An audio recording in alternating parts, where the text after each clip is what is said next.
What if the world you got isekai'd into was the one you were always supposed to live in? Most isekai stories end the same way. The hero saves the world, gets the girl, and then, somehow, finds a way back home. Credits roll. Wholesome ending. But ReZero isn't most isekai stories. And Natsuki Subaru, he's not going back. Not in the finale. Not in the epilogue. Not ever. Today we're breaking down exactly why, using the author's own words, Subaru's psychological arc, and the mechanics of the world itself. Let's rewind. Before the isekai, Subaru was a dropout, a shut-in, a kid with no friends, no ambitions, and a talent for avoiding the real world. He was running away from life before he ever arrived in Lugunica. In a lot of ways, his old Japan wasn't a home he was pulled away from. It was a prison he escaped, even if he didn't know it yet. The new world didn't give him magic powers or a legendary sword. It gave him something stranger and more brutal.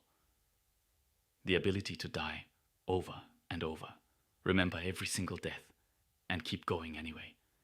That's not a gift. That's a crucible. Let's start with the most direct evidence. Tappei Nagatsuki, himself.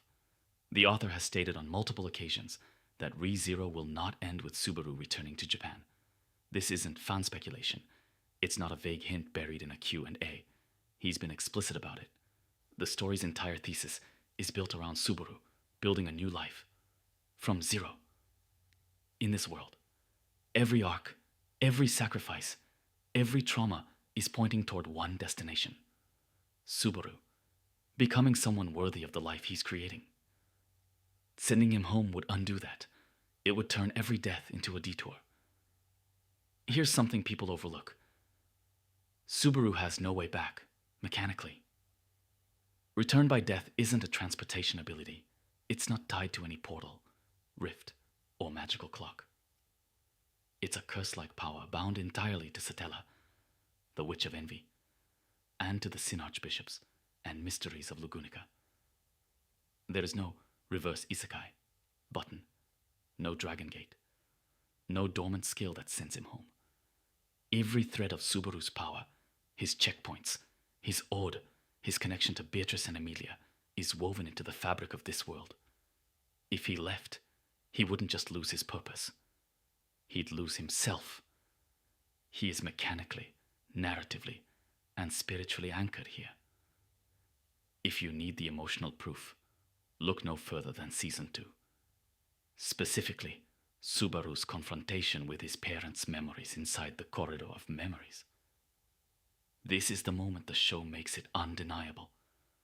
Subaru faces a version of his father, Kanichi, the confident, larger-than-life man Subaru could never live up to. And instead of crumbling, instead of running back to that comfort, he says goodbye. He doesn't renounce his past.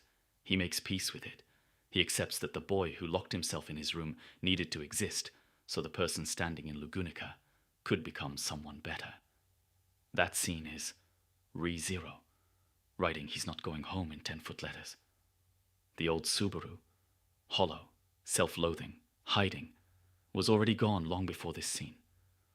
What walks out of that trial is someone who has chosen this world. Consciously. Completely. Think about what Subaru would have to abandon to go home. Emilia, the silver-haired half-elf he's died hundreds of times to protect. Beatrice, who waited alone in a library for centuries and chose him as her reason to step outside. Ram, Rem, Otto, Garfield, Petra, every person in Roswell's camp whose futures are tangled with his. There is no version of Subaru that looks at those people and says, actually, I'd rather go back to my bedroom in Japan. That's not character regression. That's not even temptation anymore. The story burned that option down and salted the earth. His goal has shifted completely, from a lost teenager trying to survive, to a man fighting thousands of brutal deaths to build a future worth living. ReZero was never really about a guy who got pulled into another world. It's about a guy who had no world at all, found one worth dying for. Repeatedly. Subaru isn't stuck in Lugunica. He's home. And the beautiful, brutal irony. He had to lose everything, his comfort, his safety, his life hundreds of times over, to figure out where he actually belonged. That's why return by death isn't a curse. It's a second chance he had to earn. If you made it this far, drop a comment. Do you think Subaru will get any kind of contact with his original family before the story ends? I'm curious where you land on that. Like and subscribe if you want more ReZero deep dives. We've got a lot more ground to cover before the story's done. See you in the next one.